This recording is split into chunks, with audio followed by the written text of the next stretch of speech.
Everyone tells you to buy rental property to build wealth. But nobody tells you that at 6.5% mortgage rates, a $300,000 house can lose you money every single month.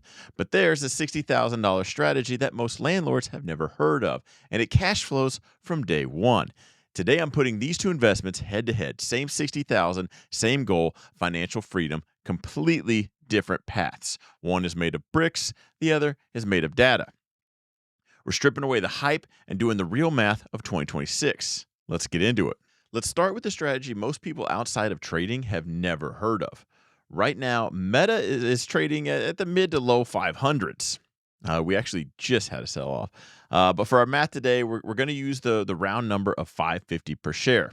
Now, your $60,000 doesn't just buy stock, it buys a cash flow machine. By owning exactly 100 shares, you unlock the ability to sell covered calls. So here's how that works in plain English. Okay. You own the shares, right? So you sell someone else the right to buy those shares from you at a higher price, but a certain date. If the stock never hits that price, you keep the premium they paid you. That's your rent check. So if it does hit that price, your shares do get called away. That's where it gets its name. You still keep the premium plus the profit up to the strike, but you do miss out on anything above. So think of it like this. You own an apartment building and you're collecting rent every month, except the apartment is digital and the tenant is a Wall Street speculator. So just doing the math real quick, get the capital outlay, right? 55,000. That's 100 shares at 550. You still got 5,000 in your pocket for a rainy day. Here's the play. You sell a monthly call about 5% out of the money. And actually, let's jump into the price real quick. So I have Meta pulled up right here. Okay. So here's the chart, right? So we got a low of $88, we got a high of $796. Now, Meta has a pretty grind up again as a trader, right? This is not one that I actually actively trade. It's something that I do have invested. It's my number one investment, my number one position in my investment account. So I just want to show you the stock chart overall, right? So what we're talking about is an option. Now you have all these right here. This is where you hear me say, if you watch my videos, I sell to the gamblers. Okay, so you want to collect a monthly check. So you go to the monthly. You can do this every week, which is actually something I do, but that does require weekly movement. So we go here to April 17th. Now, if you just stick to about 5%, outside the strike price. So the strike price right now 522, right? So we go outside that. We go a little bit more. Should put you at what 575-ish, or sorry 550. So where's the 550? 550 is right here. Now that's a 29 delta. That's about as high as I would go. So what you're seeing right here on the bid, that's what someone's willing to pay for that right now. That's 1095. 1095 per share. So you times this by 100. That's actually $1,095. So I would probably keep it. You can go as the 20 is usually where I'm at. So it's actually usually never. It's somewhere around here. So give or take. But for this one, I would probably do the 23 right here. The 27 delta. So that'd be $785. I would get every month. Now, options premium they move with implied volatility. So for a stock like Meta, you can typically net, like I showed you, it is on average about $6 to $10 per share on a monthly call like this. So if we just we'll go right in the middle at 8. 8 is our baseline. That's $800 a month, cash in your account. I call it free internet money. So you run that out over a year, 800 times 12, that's $9,600 on a $55,000 position. So that's 17.4% annualized yield before any stock growth. So just let that sink in for a second while Wall Street talks about 8% a year. You're out here making 17. Now here's the catch, because there's always a catch. If Meta moons to 650 next month, your shares do get called away. You keep your 800 in premium and the profit from the shares. Up to your strike, right? But you do miss the moon mission, and people do complain about this. So essentially, right now, jumping back into this real quick. So you buy it right now. If you buy 100 shares at 522 and you sell, let's say you sell the 560, you collect your 800 bucks. So you got your 800 bucks. Plus, you bought your shares at 522 and you sold your shares at 560 per share. So that's all the profit you're going to make on this. It's like renting out your house. You collect the rent, but if the neighborhood suddenly becomes Beverly Hills, you already locked in the sales price. But it is consistent income. It does cap your ceiling if it's going to all of a sudden pull a GameStop that you might have heard of, and absolutely send it. Meta doesn't usually actually do that. Now let's get to the strategy everyone and their uncle has told you to do. Right? We're gonna buy real estate.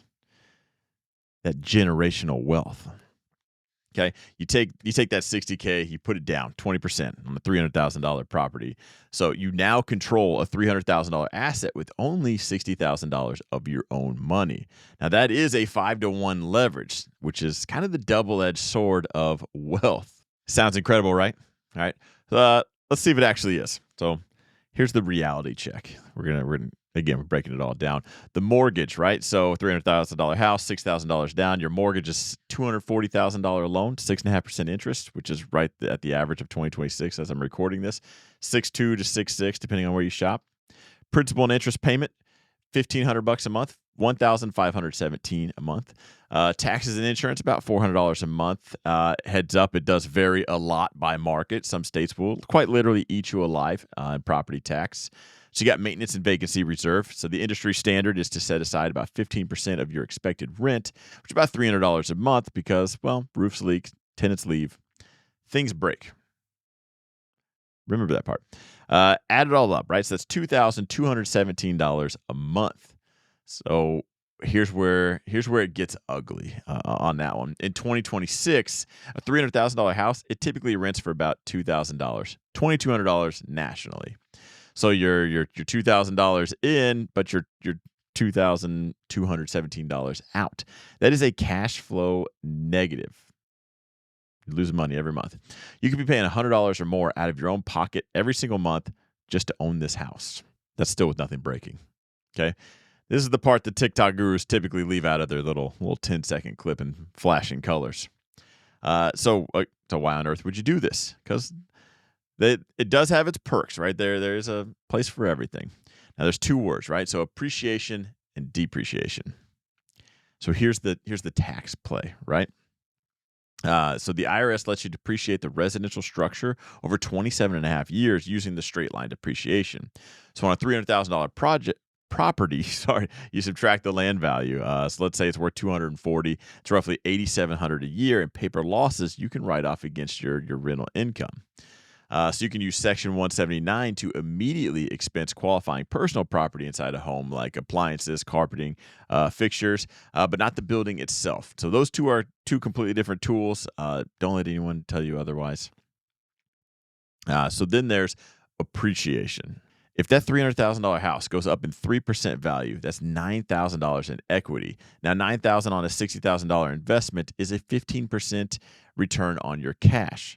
So even if your bank account doesn't ever see a dime of rent, you still made more. The house doesn't pay you today. It does pay your future self. All right, so now that you've seen both plays, let's put them side by side and get honest. The effort, okay? So Meta strategy takes about 20 minutes a month. You got to log in, you sell the call, you got to log out, you got to go live your life. The rental, 2 to 10 hours a month. And that's, again, if nothing breaks and your tenant doesn't call you at 2 a.m. because the water heater blew or a light bulb blew out. It's not a made-up story. Yeah, the light bulb's out. Come fix it. Wait till you get that phone call. That'll make you want to. I'm not going to say you're going to go burn the house down. Being a landlord, sometimes you just think, you know what would be really consistent income? If the insurance company paid me. Yeah, not this tenant. I'm going to blow all the light bulbs out. Next subject, liquidity. All right, so if your car's transmission blows up because you don't have an electric car, you can sell your Meta shares in literally 3 clicks and have your cash account, by Wednesday. If you need $60K back from the house, you're listing it, you're paying the 5 to 6% in commissions, you got closing costs, waiting 60 to 90 days, maybe longer. The money's just locked up. And I know this is where everyone's gonna just start blowing me up in the comments. You can get a HELOC. Thanks. Thanks. I know that. So go ahead and get the HELOC first and pay an even higher rate, assuming that you're responsible enough to only borrow against that during emergencies and you don't actually already have a balance on there. Because there's the paper world and then there's the real world of what people actually do. That's going to be up to you. So you can get technically a HELOC, but at the same note, you know what you could do? Borrow against your shares.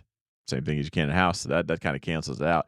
Except for what you can do once you open that account, you have a margin account without borrowing a single dollar margin. The strategy stays the same. Transmission blows out. You just use some of that margin to fix your transmission. You haven't sold a single share. You're still keeping your cash flow. Everything still rocks and rolls as normally. Now you're just paying yourself back into your stock account. So bringing it back to cash flow, this is where it's not even close because Meta covered calls are literally generating you roughly $800 a month in positive cash flow. The rental in this rate environment, neutral to negative. You might be feeding the property out of pocket. The tax treatments. This is where real estate does fight back. This is where the perks do come in because as far as the Meta thing goes, you're just paying taxes on gains. The premiums from your covered calls, if the option expires worthless, that's taxed as short-term capital gains, your ordinary income rate. Don't let that really scare you. Everyone loves to scare you that. Like, oh, it's capital gains. It's whatever you're paying already. It's nothing bigger. So depending on your bracket, I guess it could be up to 30%. So, it's not fun. But like I do tell everyone, I sell options contracts and stocks, not drugs. So you do got to pay taxes on profits. Probably another video for another time. Now, the nuance that most people miss, if your shares get called away, the gain on the stock sale, depending on how long you held those shares, hold them over a year, that's long-term capital gains, which is actually much better. It's typically 15 to 20% for most people, which if I'm being honest, that 20% is most people anyway. So your capital gains tax, again, I'm not a CPA, it's 20%, probably 20, 21%. The rental property, they've got 27 and a half year depreciation shield. So you got section 179 on qualifying items on the home. You can offset income. If you hold long enough, you can do a 1031 exchange when you sell the property, and you can defer the capital gains entirely. You can just roll that into the next house, which essentially would be like selling your Meta shares and buying another stock, but without paying any taxes. Now, the stock strategy pays you now, and the tax man takes a cut every year. Now, the real estate strategy defers the pain and lets your wealth kind of compound behind a tax shield, which I got to say, something that not everyone talks about. You think you're just going to go out to the market and buy a house, and that's it? You can very easily, like, we're talking about Meta and a picture-perfect house. We're not talking about a crap stock or a crap house that literally you just got to bulldoze later because something didn't show up on inspections or just wear and tear in general. So when you're talking 27 years, it's a lot to happen to a house. Okay, there's a lot of weather it's going to see. There's a lot of things. It's going to be a lot of traffic. There's just very real risks to literally owning homes. Okay. So when you break it down to it, one is like a high yield income machine. The other is a 30-year forced savings plan with some kind of built-in tax advantages, assuming it doesn't blow away in a tornado. Where I live, it's not a constant threat. It's a threat though. I don't know. So which one wins, right? So the truth is they both win. They just win for different people. Again, not something else the TikTok gurus are going to tell you, which the TikTok gurus are usually either making TikTok money or they're real estate agents. There's still a gain there for them. The Meta strategy, though, it's like an income seeker. If you need cash flow now, if you want to retire early, you need monthly checks to cover groceries, travel, and your lifestyle right now, this is your play. It's liquid. It's flexible. High cash yield. You can stop literally any time. Now, the housing strategy is for the wealth builder. If you've got a high-paying job, if you're in a if you're in a high tax bracket and you want to shelter your income with depreciation, while being on long term growth, of the being on the long term growth of the American neighborhood, you buy the house, the patient capital, the tax advantages, the legacy wealth. Here's the part nobody talks about. The real power. The real power move is just doing both. You've heard everyone talk about diversifying, right? So it's not just diversifying your stock portfolio and buying different sectors. You can buy stocks, real estate, and then there's art. Pokemon's a huge fan right now. That's an alternative investment. It used to be the Mona Lisa. Now it's a little shiny reflective cardboard. But talking about diversification, you use that covered call income to stack the cash, then deploy that cash into real estate when rates come down, and then the math actually works in your favor. It's always, no matter how you put it, whether you're buying a house to live in, because this comes up in the should I buy, should I rent, especially hearing this as a real estate agent. Should you buy, should you rent, should I buy 100 shares of Meta or buy a rental property? It's always a numbers game. You put it on the Excel document and add up the costs. Here's what's going to cost. Here's what's going to make. And then is it green or red at the bottom? Personally, 6.5%. The Meta rental is winning the cash flow war. And I know I'm a full time trader. It's not a hard strategy to pick up. The house play wins the legacy war, the legacy and elbow grease war. So let me pass this off to you. Like, which one are you guys choosing, right? So let me know in the comments down below. You can just type in one word. I don't want your thumbs to hurt. Drop stocks or house in the comments, right? So here's your call to action, right? Hit that like button if this video saved you from buying a negative cash flow property without knowing it. If you do like this video, subscribe. There's going to be plenty more to come. This channel now is just all about wealth. Could be stocks. The breakdowns on Sunday and Wednesday are going to be all about the stock market. But every Friday we're doing a video on wealth. Will it be a side gig? And I've said this before. Things that sound good on paper that don't actually pan out. Who remembers the concrete countertop craze? There's DIY stuff that should probably just stay DIY. There's stuff that just can turn into a small business. A new one I'm starting, a new series I'm going to do on this channel is real estate photography. Just things you can. There's always some kind of gig out there. I've done a lot. I've successfully done a lot. I've done a lot that just didn't pan out. And I've done one of the worst things you can do is do something that's not going to pan out, but just keep doing it. Stubbornness can cost you a lot of money. So I got a video coming up on that. Anyway, I'll end it here. Let me know what you guys think, and I'll see you guys in the next one.